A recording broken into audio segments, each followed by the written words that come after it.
Air hostess pilot కావాలి అన్నదే మీ కల అయితే ఏరో ఫాల్కన్స్ ఏవియేషన్ అకాడమీ అడ్మిషన్స్ కోసం డిస్ప్లేలో కనిపిస్తున్న నంబర్స్ కి కాంటాక్ట్ చేయండి. హాయ్ హలో నమస్తే, నేను మీ మోనిక.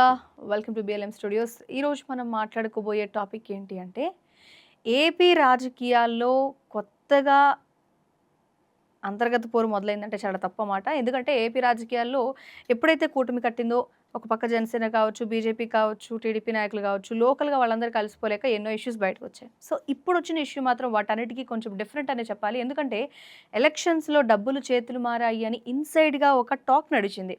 దానికి సంబంధించిన ఒక ప్రూఫ్ ప్రస్తుతం ఏపీ రాజకీయాల్లో హాట్ టాపిక్‌గా మారిపోయింది. అదేంటి అంటే ఈ ఫోటోలో కనిపిస్తున్న వ్యక్తి కొలికపూడి శ్రీనివాస్. ఈయన తిరువూరు ఎమ్మెల్యేగా ప్రస్తుతం ఉన్నారు. అయితే ఈయన కొన్ని వాట్సాప్ స్టేటస్ ద్వారా బ్లాస్ట్ చేసిన అంశాలు కొన్నున్నాయి. ఒకసారి మీరు ఫస్ట్ ఆ వాట్సాప్ స్టేటస్ చూద్దురు గానీ, ఆ తర్వాత ఏపీలో బ్లాస్ట్ అయిన అంశం ఏంటి? అసలు దాని గురించి మనం ఏం అర్థం చేసుకోవాలి? ఇదంతా ఒక డ్రామానా? ఏం జరుగుతుందనే విషయాలు కూడా మనం పూర్తిగా తెలుసుకుందాం. ఈ వీడియో చాలా లెంథీగా ఉంటుంది. క్లియర్ కట్‌గా మీకు ఆ విషయాలన్నీ తెలియజేసే ప్రయత్నం నేను చేస్తాను. ఇదే ఆ వాట్సాప్ స్టేటస్. సో, ఇవి ఐసీఐసీ బ్యాంక్ స్టేట్మెంట్స్‌గా మీరు ఒకసారి గమనించొచ్చు. ఆయన టెక్స్ట్ ఇచ్చిన అంశాన్ని కూడా ఒకసారి మనం ఇక్కడ చూద్దాం. 2024 ఎన్నికల్లో తిరువూరు టీడీపీ టికెట్ కోసం కేశినేని శివనాథ్ అలియాస్ కేశినేని చిన్ని అని అందరికి తెలుసు.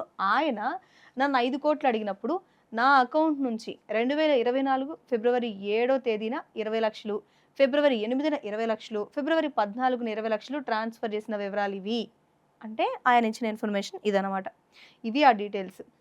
అయితే ఆయన ఇదే కాకుండా నెక్స్ట్ రాబోయే టైంలో ఏం చేస్తున్నా అని చెప్తూ కూడా ఒక చిన్న మెసేజ్ ఇక్కడ ఇవ్వడం జరిగింది.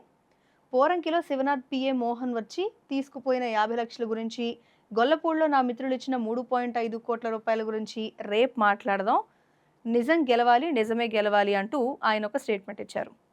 కేవలం ఆయన స్టేట్మెంట్ మాత్రమే ఇచ్చారా? ఇక్కడి వరకే ఆయన రియాక్ట్ అయ్యారంటే కానే కాదు. ఒక చర్చా వేదికలో ఆయన అనేక అంశాలు కూడా బయటపెట్టడం జరిగింది.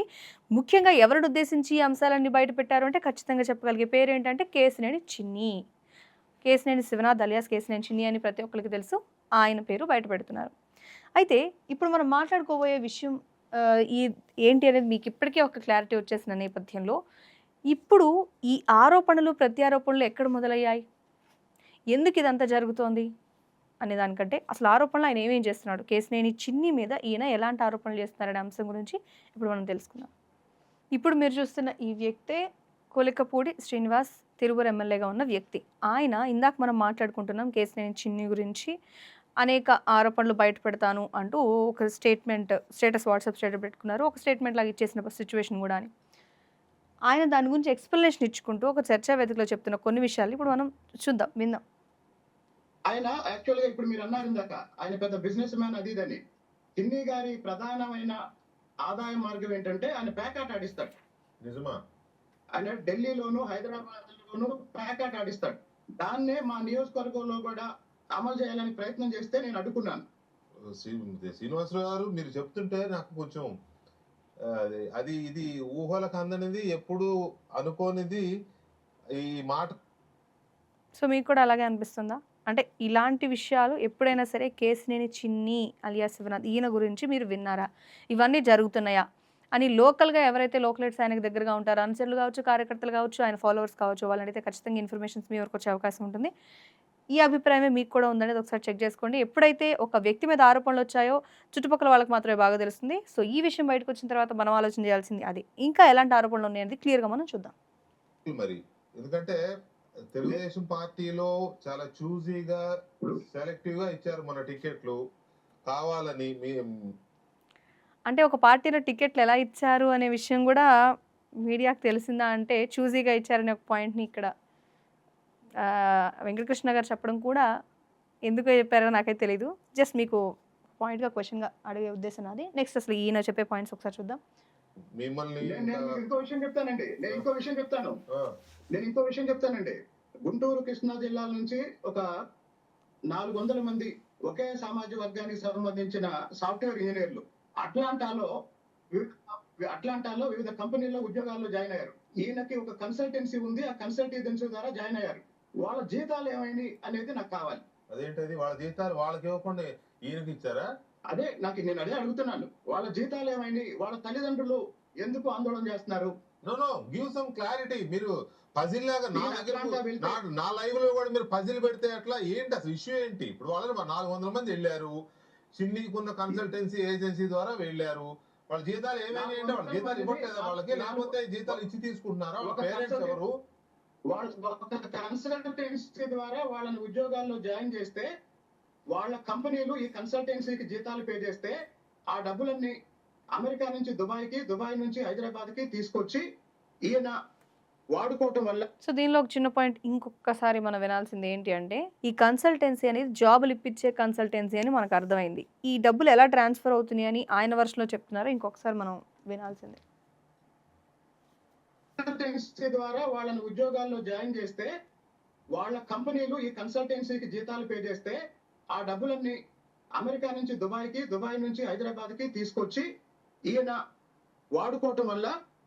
సో డైరెక్ట్గా ఈ కన్సల్టెన్సీకి ఏవైతే జాబులు ఇచ్చే కంపెనీలోనే అమౌంట్ వేస్తున్నాయి, అమెరికా నుంచి దుబాయ్కి, దుబాయ్ నుంచి ఈయనకి అకౌంట్కి వస్తున్నాయి అనేది ఈయన చెప్తున్న విషయం.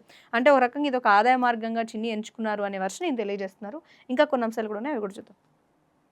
ఇప్పుడు వాళ్ళ తల్లిదండ్రులు వచ్చి హైదరాబాద్ లో ఈయన ఆఫీస్ ముందు ఆందోళన చేస్తున్నారు. Next point. కాబట్టి ఎన్నికల సమయంలో ఎంతో మంది సహాయం చేశారు. ఈ నేను చెప్పాను, నేను చాలా క్లియర్ గా చెప్పింది కూడా ఏంటంటే, నా మిత్రులు నా కోసం సమీకరించిన డబ్బులు కూడా 3.5 కోట్లు మీకు ఇచ్చాము అని చెప్పాను. అవును. ఈ మొత్తం నేపథ్యంలో సో ఇప్పుడు చిన్ని గారి వాదన ఏంటంటే, నందిగామలోనైనా లేకపోతే తిరువూరులోనైనా లేకపోతే జగ్గైపేటలోనైనా ఇంకో నియోజకవర్గంలోనైనా నేను డబ్బులు ఖర్చు పెట్టాను కాబట్టి అక్కడ రకరకాల వ్యాపారాలు చేసి, అంటే పేకాట ఆడిస్తాడు, ఇసుక మాఫియా నడుపుతాడు, ఆఖరికి తిరువూరులో పక్కనున్న అప్పు చేసి అంటే పేకాట ఆడిస్తాడు, ఇసుక మాఫియా. చిన్ని గారి వాదన ఏంటంటే, నందిగామలోనైనా లేకపోతే తిరువూరులోనైనా లేకపోతే జగ్గైపేటలోనైనా ఇంకో నియోజకవర్గంలోనైనా నేను డబ్బులు ఖర్చు పెట్టాను కాబట్టి అక్కడ రకరకాల వ్యాపారాలు చేసి, అంటే పేకాట. సో ఇప్పటివరకు మీరు విన్న పాయింట్స్ అన్ని వరుసగా వినండి, కానీ ఈ పాయింట్ ఇంపార్టెంట్ కాబట్టి నేను కొంచెం డ్రాగ్ చేయడం జరిగింది. ఇక్కడ విషయం ఏంటంటే, చిన్ని గారు డబ్బులు ఖర్చు పెట్టారు కాబట్టి నేను ఏం చేసినా చెల్లుతుందనే ఉద్దేశంతో చేస్తున్నారని ఆయన చెప్పిన కొన్ని జగ్గపేట అంటూ కొన్ని ఊర్ల పేర్లు చెప్పడం జరిగింది, కొన్ని నియోజకవర్గాల పేర్లు. ఈ నియోజకవర్గాల్లో నేను ఏం చేసినా చెల్లుతుందని ఆయన ఇష్టారీతిన పేకాట ఆడటం లాంటి కొన్ని పనులు చేస్తున్నారనేది ఈయన వర్షం. చేస్తాడు, ఇసుక మాఫియా నడుపుతాడు, ఆఖరికి తిరువూరులో పక్కనున్న భద్రాచలం నుంచి గంజాయి తెప్పించి ఇక్కడ ఒక బ్యాచ్ 10 మందితో గంజాయి బ్యాచ్ నడుపుతుంటే నేను దాదాపు 2 నెలల క్రితం గంజాయి బ్యాచ్ కి వ్యతిరేకంగా తిరువూరులో ర్యాలీ చేశాను. సో ఇక్కడ మనకు అర్థమవుతుంది విషయం ఏంటి అంటే, ఇన్సైడ్గా వచ్చిన న్యూస్ కూడా ఏంటి అంటే, ఎప్పుడైతే ఒక ఎంపీ వాళ్ళ పరిధిలో ఉన్న నియోజకవర్గాల్లో లోకల్గా ఉన్న మినిస్టర్కి ఏమాత్రం సంబంధం లేకుండా, ఆ మంత్రికి సంబంధం లేకుండా ఈయనే ఆయన ప్రత్యేకంగా దందాలు చేస్తున్నాడని ఒక వర్షన్ అయితే చెప్తున్నాడు. అంటే ఈయన్ని అప్రోచ్ కాకుండా ఆయన కింద ఉన్నారు కదా అనే ఉద్దేశంతో కేసినేని చిన్ని డైరెక్ట్గా కొన్ని వ్యాపారాలు రన్ చేస్తున్నారు అనేది ఈయన వర్షం. అందులో పేకాట ఆడిస్తున్నారనే వర్షం చెప్తున్నారు, ఇసుక దందా అని చెప్తున్నారు. మరి ఇవన్నీ జరుగుతున్నాయా అంటే, ఏదో ఒక విషయంలో ఈయన పని ఈయన చేసుకోకుండా అడ్డుపడుతున్నారనే ఒక వర్షన్ మాత్రం ఇన్సైడ్గా వస్తున్నమాట. దానికి ఇది ప్రూఫ్ లాగా ఒకసారి మనం చూసుకుంటే కనెక్ట్ అవుతుంది. ఎందుకంటే ఆయన పని ఆయన చేసుకునివ్వకపోబట్టి ఇవాళ ఈ పరిస్థితి వచ్చింది. బయటకు వచ్చి ఇది జరిగింది, అది జరిగింది అని ఆరోపణలు చేసే వరకు వచ్చిందా అంటే, అవుననే సమాధానం ఎక్కువ వస్తుంది. మరి మిగతా అంశాలను కూడా ఒకసారి పరిశీలిద్దాం. ఎవరు గంజాయి వ్యాపారం చేసింది, గంజాయి తెప్పించింది ఎవరు? నాకు అర్థం కాదు. గంజాయి తెప్పించి గంజాయి బ్యాచ్ నడిపించి గంజాయి వ్యాపారం చేసింది ఎవరు? ఎస్, క్లారిటీ రావాల్సిన అంశం ఇది. చిన్ని గారి మనుషులు. ఇది నిజమా? నేను ర్యాలీ చేశానండి. నేను తిరువూరు మీరు ర్యాలీ చేశారని తెలుసు నాకు, ఆ రోజు నాకు గుర్తుంది. ర్యాలీ చేశారు గంజాయికి వ్యతిరేకంగా, యా రైట్. కానీ మీరు అంటున్నారు చిన్ని గారి మనుషులు అంటున్నారు. చిన్ని గారి మనుషులు అంటే చిన్ని గారికి తెలిసే జరిగిందా? చిన్ని గారు చేయించాడా? ఎవడో చేస్తే మీరు చిన్ని గారికి అంటగడుతున్నారా? That's what I'm asking clearly. Sir, Jaganmohan Reddy పరిపాలనలో గంజాయి వ్యాపారం విపరీతంగా జరిగింది. ఇది ఒక పెద్ద ఆరోపణ, క్లియర్ గా వినండి. మా ప్రభుత్వం వచ్చిన తర్వాత గంజాయి వ్యాపారాన్ని పూర్తిగా అణిసివేసింది. కరెక్ట్. ఆ తర్వాత పాత నేరస్తుల్ని, తిరువూరులో ఉన్న పాత నేరస్తుల్ని చిన్ని గారి అనుచరులు ఇళ్లకెళ్ళి వాళ్ళని ఒత్తిడి చేసి మళ్ళీ మీరు భద్రాచలం ఏరియా నుంచి గంజాయి తీసుకొచ్చి అమ్మాలని చెప్పేసి వాళ్ళని బెదిరించి వాళ్ళు ఇక్కడ మనం అర్థం చేసుకోవాల్సిన పాయింట్ ఏంటంటే ఏ పార్టీకి సంబంధం లేదనుకునే వ్యక్తులకు మాత్రమే ఈ పాయింట్ అని అర్థం చేసుకోవాలి. ఎందుకు అంటే ఒక పార్టీ అంటే ఎస్ జగన్మోహన్ రెడ్డి పార్టీ హయాంలో జరిగింది అంటారు, లేదు ప్రస్తుతం టీడీపీ హయాంలో జరుగుతుంది అనేది వైసీపీ వాళ్ళ వర్షన్గా రెండు రకాలుగా మనం చూసుకుంటే, ఈ రెండు కాదు ఒక అంశాన్ని పరిశీలించాలంటే ఏంటి అంటే ఇక్కడ ఎవరైనా సరే లీడర్స్ వాళ్ళకి నచ్చినట్టు వాళ్ళ హయాంలో ఇష్టం వచ్చినట్టు రాష్ట్రాన్ని చేజిక్కించుకున్నాం ఈ నియోజకవర్గనాదని పంచుకొని ప్రజల్ని దోపిడీ చేయడానికి రకరకాల మార్గాలు ఎంచుకొని వీళ్ళు చేస్తున్నారా ఇలా అనే ఒక ప్రశ్న మాత్రం సగటు వ్యక్తికి సాధారణ పౌరుడికి అనుమానం వచ్చే అంశం. ఒప్పుకోకపోతే వాళ్ళ మీద కేసులు పెడితే నేను అర్ధరాత్రి పోలీస్ స్టేషన్కి వెళ్ళి వాళ్ళ తల్లిదండ్రులను తీసుకొచ్చి ఎవరెవరు గంజాయి విషయంలో ఒత్తిడి తీసుకొస్తున్నారో మీడియా కూడా పోలీస్ స్టేషన్ లో అన్ని విషయాలు చెప్పానండి. సో ఈయన రివర్స్ అవుతూ ఉన్నారనేది క్లియర్ గా తెలుస్తుంది. తెలుసా వీళ్ళు తన మనుషులు ఈ పని చేస్తున్నారని ఆయనకు తెలుసా? మీరు ఆయన దృష్టికి తీసుకెళ్లారా మీ మనుషులు ఇలా చేస్తున్నారని? నేను అది చెప్పిన తర్వాతే ఆయన నన్ను టార్గెట్ చేసి ఇంకా చాలా చేశాడండి. ఇప్పుడు ఈ కాంట్రవర్సీ అనేది ఎప్పుడైతే బయటపడుతున్నారో అవన్నీ బయటపడుతూ వస్తున్నాయి.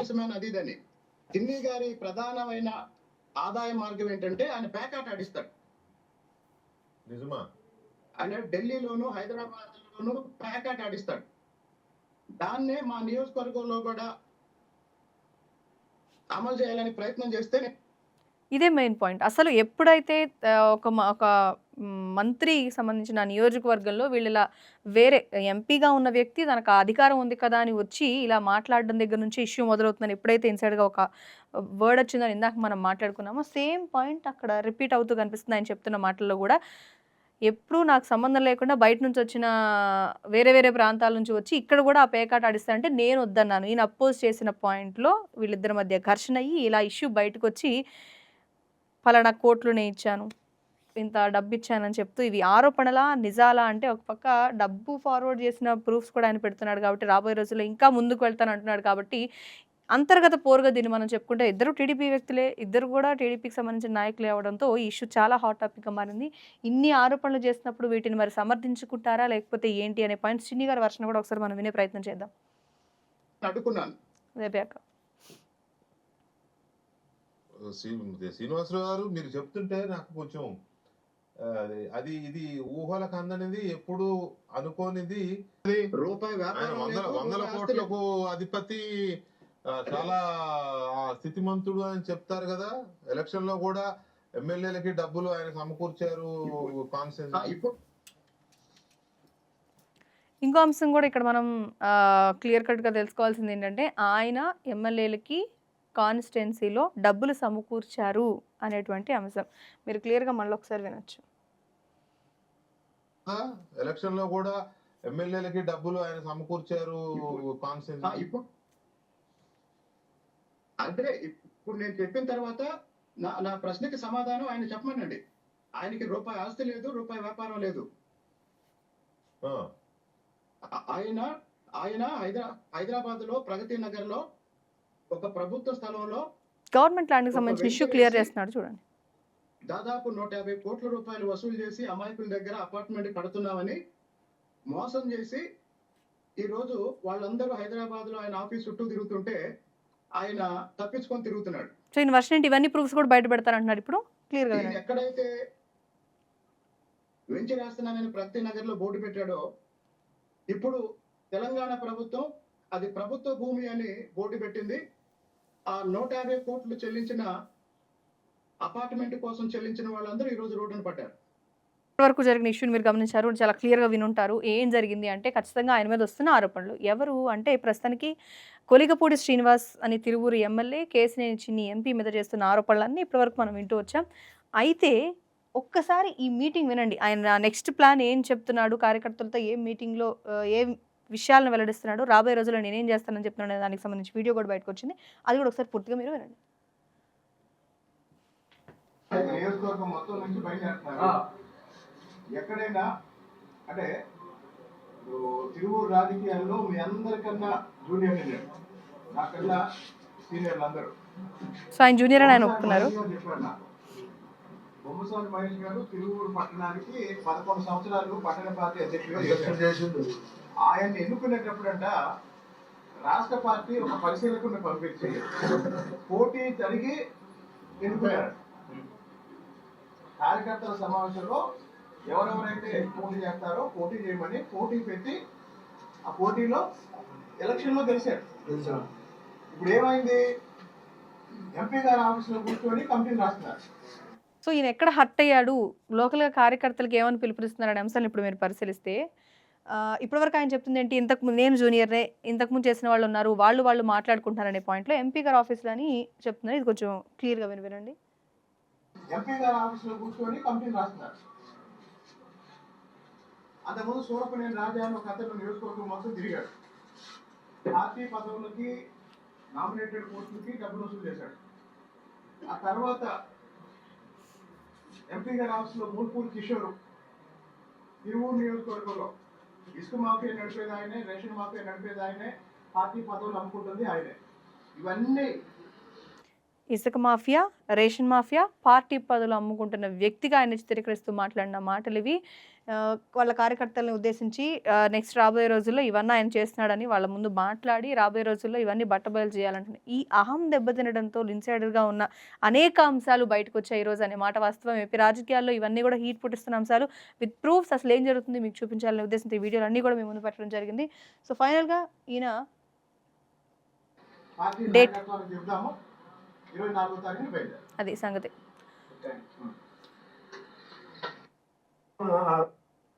ఆయన 24వ తారీఖు పార్టీ కార్యాలయం ముందు చెప్దామంటున్నారు. నిజంగా బయటకు వచ్చి చెప్తారా? ఒక పక్క ఎంపీ గురించి ఇన్ని ఆరోపణలు ముందుగానే చేసిన తర్వాత బయటికి రానిస్తారా అనే విషయాన్ని గమనించాలి. సరే, ఇన్ని ఆరోపణలు చేసిన తర్వాత లేకపోతే ఈ అంశాల గురించి కేశినేని చిన్ని గారు తన గురించి తను ఇచ్చుకున్న వివరణ ఏంటి అనేది ఈ వీడియోలో సారాంశం. ఒకసారి ఇవి కూడా మీరు వినండి. మూడు లారీలను పట్టుకుని ఆ రోజు ఏసీపీ గారి ఆధ్వర్యంలో జేసీబీలు సీజ్ చేశాం. ఎక్కడికక్కడ కూటమి నాయకత్వం ఎప్పుడైతే శ్రీనివాస్ గారు ఆరోపణలు చేశారో దాని మీద దృష్టి కొట్టి పోలీసు యంత్రాంగం అంతా వెళ్ళి చేశాం. ఇవాళ ఏం జరుగుతుందంటే దొంగ అని అరిచినట్టు ఉంది. ఈ దొంగ. సో ఈయన వర్షన్ ఎలా ఉంది? అసలు కొలిక్పూడి శ్రీనివాసే అంతా చేస్తున్నాడు, కానీ ఈరోజు వేరే ఆరోపణలు చేస్తూ దొంగ నడిచినట్టుంది అనేది ఈయన వర్షం. అంటే వైసీపీ నాయకత్వం మీరు చూస్తే ఆ రోజు బాబాయిని చంపారు, చంద్రబాబు నాయుడు గారు చంపారు అంటారు. ఆ రోజు కంపేర్ చేస్తున్నారు వేరే విషయాలతోటి. మద్యం చేశారు, ఇవాళ మద్యం కుంభకోణంలో తెలుగుదేశం ఉందంటారు. 3,700 కోట్లు. ఆ రోజు ఇసుక తిన్నారు, చేశారు, కోడికత్తె డ్రామా ఆడారు, గోగరాయ డ్రామా ఆడారు. అటువంటి ఇన్నర్ హిడెన్ ఎజెండాతో కొంతమంది వ్యక్తులతో బయట చేపిస్తారు, కొంతమంది వ్యక్తులతో రకరకాల స్ట్రాటజీ. ఇంకో విషయం, ఒకసారి జనరల్గా కొలిక్పూడి శ్రీనివాస్ కొత్తగా పార్టీలోకి వచ్చిన వ్యక్తి గురించి ఒక అభిప్రాయ సేకరణ చేస్తే ఆయన మ్యాక్సిమం ఉన్న విషయాల్ని మాట్లాడతాడు, ప్రజల కోసం పోరాడనే విషయం ఒక పక్క బయటకు వస్తుంటే, ఇప్పుడు చిన్ని గారు చేస్తున్న ఆరోపణలు బట్టి చూస్తే వైసీపీ వాళ్ళు ఇంతకుముందు నుంచి ఇలాంటి డ్రామాలు ఆడుతూనే ఉన్నారు, కోడికత్తి అని లేకపోతే రకరకాల డ్రామాలు ఆడుతున్నారు. సో ఈయన్ని కూడా వీళ్ళు డబ్బులు పెట్టి కొనా లేకపోతే మాయ మాటలు చెప్పా మభ్య పెట్టా ఈయన చేత ఇలాంటి ఆరోపణలు చేస్తూ బయట పెట్టిస్తున్నారు అని చిన్ని గారు చెప్తున్న మాటల యొక్క సారాంశం. ఇప్పుడు కొంతమంది పదవులు నాని గారు ఫోటో పెట్టుకుంటే పదవులు ఇవ్వట్లేదని ఎమ్మెల్యే గారు అన్నాడు. నేను ఒకటే చెప్తా, ఎలక్షన్ ముందు నాని గారు తెలుగుదేశంలో ఉన్నారు, ఆయన ఫోటో పెట్టుకుంటే తప్పులేదు. ఎలక్షన్ సమయంలో ఆయన మా గౌరవ ముఖ్యమంత్రి నారా చంద్రబాబు నాయుడు గారిని కానీ మా యువనేత నారా లోకేష్ కుటుంబాన్ని కానీ చాలా దారుణంగా విమర్శించారు. ఆ విమర్శించిన వ్యక్తి ఫోటోలు ఇవాళ పెట్టుకుని వైసీపీ కోవర్ట్లకి పోస్టులు ఇవ్వాలంటే తెలుగుదేశం ఒప్పుకోదు. ఆ రోజు పెట్టుకునేది తప్పులేదు, కానీ ఇవాళ పెట్టుకుంటే పోస్టులు ఇవ్వను. తెలుగుదేశం నాయకత్వాలు ఇవ్వరు, తెలుగుదేశం నాయకత్వం కాదు, కూటమి నాయకత్వం కూడా ఇవ్వదు. చంద్రబాబు నాయుడు గారిని, లోకేష్ గారిని, అంతేకాకుండా పవన్ కళ్యాణ్ గారిని విమర్శించి చెత్త మాటలన్నీ మాట్లాడి డబ్బులకి సీట్లు అమ్ముకుంటున్నారని మాట్లాడిన వ్యక్తి ఫోటోలు ఇవాళ తెలుగుదేశం కోలో ఉంటా, నటిస్తా, యాక్ట్ చేస్తా. సో కేశినేని నాని, సో కేశినేని చిన్ని గారి బ్రదర్ కేశినేని నాని ఒకానొక టైంలో ఇంతకుముందు పార్టీలో టీడీపీలో ఉన్నారు. ఆయన ఇప్పుడు వైసీపీకి షిఫ్ట్ అవ్వడం జరిగింది ఎలక్షన్ మూమెంట్‌లో. ఆయన చెప్తున్న పాయింట్స్‌లో ఏంటంటే, ఇంతకుముందు కేశినేని నాని గారు ఫోటో పెట్టుకుంటే పర్వాలేదు గానీ, ఎప్పుడైతే ఆయన ఆరోపణలు చేశారో డబ్బులకి సీట్లు కోసం డబ్బులు పెట్టేసి సీట్లు అమ్ముకుంటున్నారు అనే పాయింట్ ఆరోపణలు చేశారు. అప్పటి నుంచి ఆయన ఫోటోని యాక్సెప్ట్ చేయదు పార్టీలు అని, ఏదైనా సరే అనేది ఈయన వర్షన్. అసలు ఈ అంశానికి ఆహ్, ఒక పక్క వైసీపీ వాళ్ళు చేస్తున్నారనే అంశానికి ఏమన్నా పొసుగుతుందా? అంటే కేశినేని నాని ఏమైనా కూడా నడిపిస్తున్నారని ఈయన చెప్పాలనుకుంటున్నారా? లేకపోతే ఏమిటి? ఈ ఉద్దేశ్యం ఏమిటి? పార్టీ ఖచ్చితంగా వేరే వాళ్ళు ఎంకరేజ్ చేస్తే ఒప్పుకోదు. అంతవరకు బానే ఉంది. కానీ ఇప్పుడు ఈయన మీదొచ్చిన ఆరోపణ ఏంటి? డబ్బులు తీసుకున్నారని. కేశినేని చిన్ని గారు చేసిన ఆరోపణ డబ్బులు తీసుకున్నారు అనే పాయింటే వచ్చింది.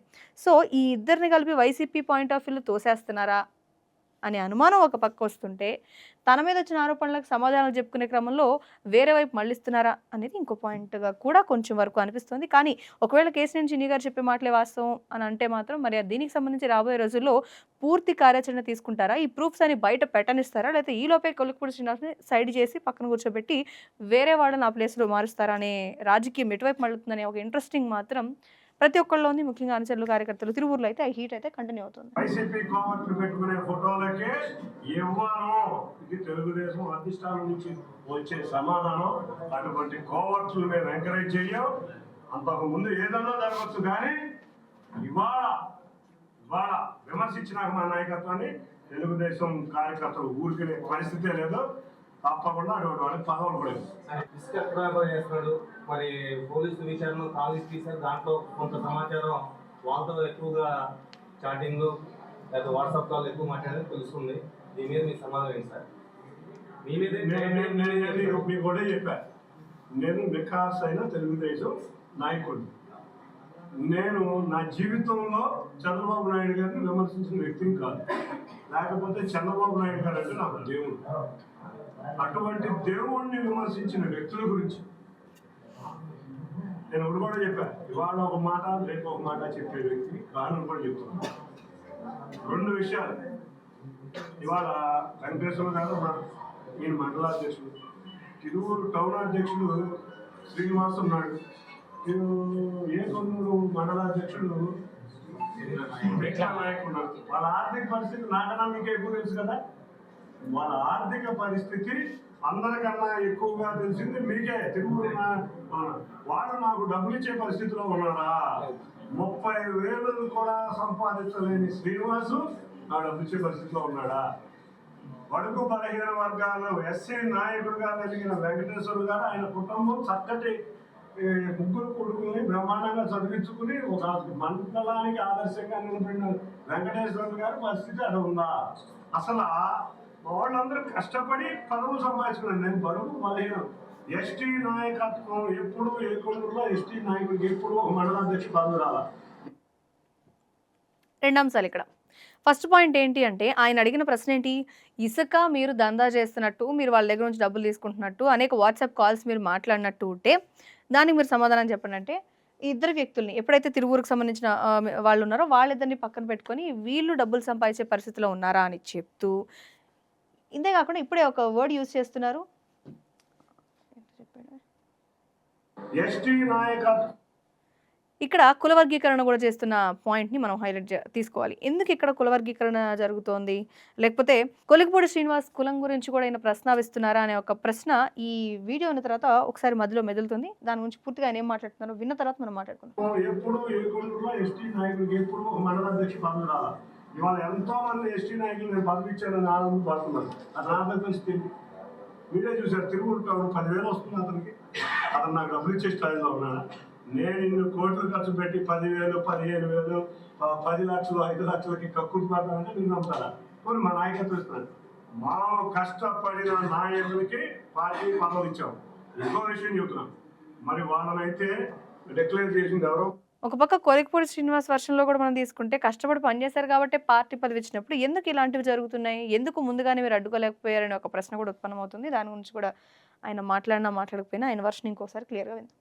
మీకే తెలియదు, ప్రెస్ అందరూ ఎదురుగా వచ్చి వీళ్ళు మండలాధ్యక్షులు, వీళ్ళు గ్రామాధ్యక్షులు, వీళ్ళు సహకార సంఘ అధ్యక్షులు అని డిక్లేర్ చేసిన వాళ్ళు ఏమన్నా తీసుకున్నారేమో, కానీ నేనైతే డిక్లేర్ చేయలేదు కదా.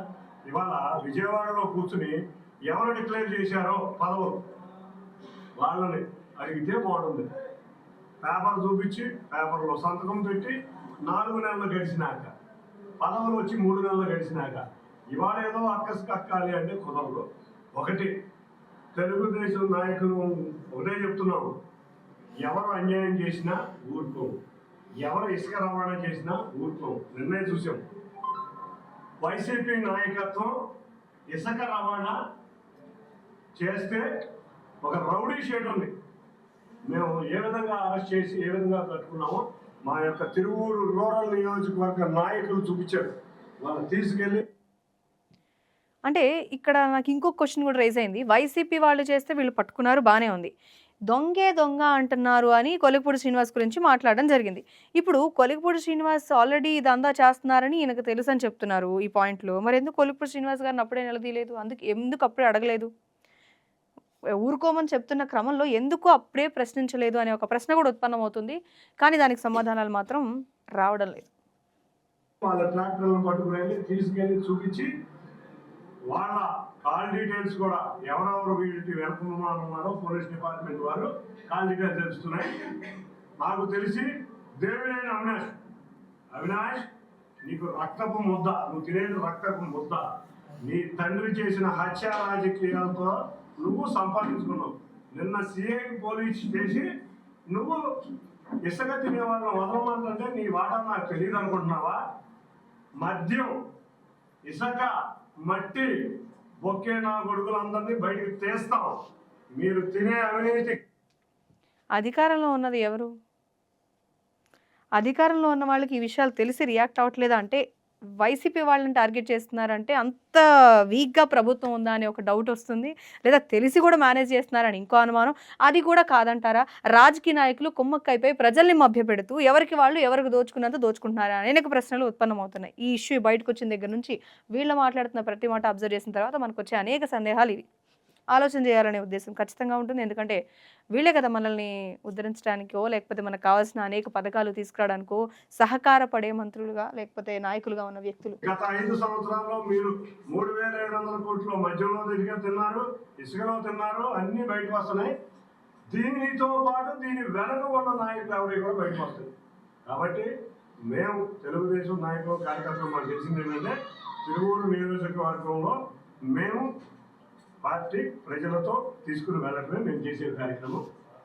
తప్పకుండా ఇవాళ నిజంగా ఇప్పుడిప్పుడే ప్రజలకు జనాలకి అర్థమవుతుంది దొంగ దొంగ దొంగ అన్నారు. ప్రజలకు ఏమాత్రం అర్థమవుతుంది అనే పాయింట్ పక్కన పెడితే నాకు ఇన్ని ప్రశ్నలు ఉత్పన్నమయ్యాయి.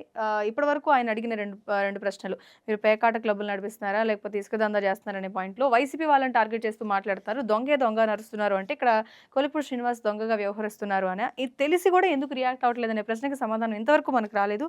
చివరిగా ఆయన మాటలు వినేసి వీటంతా పరిశీలించిన తర్వాత మీ అభిప్రాయాన్ని కూడా కొంచెం లెక్కలో వేసుకుంటే బాగుంటుంది. అది కూడా ఆలోచన చేయాలి. రాజకీయ నాయకుల వ్యవహారాలన్నీ బయటపడుతున్నాయా? ఇదొక బ్లాస్ట్ లాంటి న్యూస్ ప్రూఫ్స్తో పాటు బయటకు వచ్చిందా అంటే మాత్రం సగం వరకు అవునని తెలుస్తుంది. మరి మిగతా ప్రూఫ్స్ బయటకు రానిస్తారా, అక్కడే తొక్కేస్తారా అనే డౌట్ కూడా వస్తుంది. సో ఫైనల్గా ఈయన మాటలు వినేసి మనం ఈ వీడియోకి ముగింపుకి టైం దగ్గరకు వచ్చింది. దొంగ దొంగ దొంగ అనే విషయంలో తప్పకుండా మనం చూసాం. ఇంకో కొత్త విషయం ఏంటంటే నాయకులు కార్యకర్తలు అందరూ కలిసి నన్ను కానీ ఎమ్మెల్యే గారిని కానీ విపరీతంగా పోరాడి వాళ్ళు దెబ్బలు తిని కేసులు పెట్టించుకుని మమ్మల్ని గెలిపించారు. మాకు ఎథిక్స్ ఏమన్నదంటే మా నాయకులు కార్యకర్తలు బాగుండాలి, అంతేగాని పక్కనోడి జన్మదినానికి శుభాకాంక్షలు తెలియజేసుకుంటా స్టాటస్ పెట్టుకుంటా పక్కనోడితో లాలూచి రాజకీయాలు చేస్తే మా కార్యక్రమం ఒప్పుకుంటారా? చంద్రబాబు నాయుడు గారు చిన్న అధికారిని పొరపాటున ఆయనకి తెలియకుండా కంట్రోల్ చేస్తేనే మా నాయకుడు కార్యకర్తలు ఒప్పుకోవట్లా. ఒక జన్మదిన వేడుకలకి స్టేటస్ పెట్టుకుంటారా అంటే రోడ్డు మీద కార్యకర్తలు వెళ్ళి మన కోసం యుద్ధం చేయాలి, మనమేమో నాయకులుగా వెళ్ళి పొద్దున్న ఒకరితో, మధ్యాహ్నం ఒకరితో, సాయంత్రం ఒకరితో, రాత్రి ఒకరితో ఉంటే కార్యకర్తలు ఒప్పుకుంటారా? ఇది తెలుగుదేశం పార్టీ. ఎక్కడి నుంచి వచ్చిన వాళ్ళకి సంస్కృతి తెలియదేమో కానీ మా నాయకులు కార్యకర్తలు ఆస్తులు పోగొట్టుకుంటారు. ఈ ప్రశ్న సమంజసం కాదో నాకు తెలియదు కానీ నాకు డౌట్ వచ్చింది.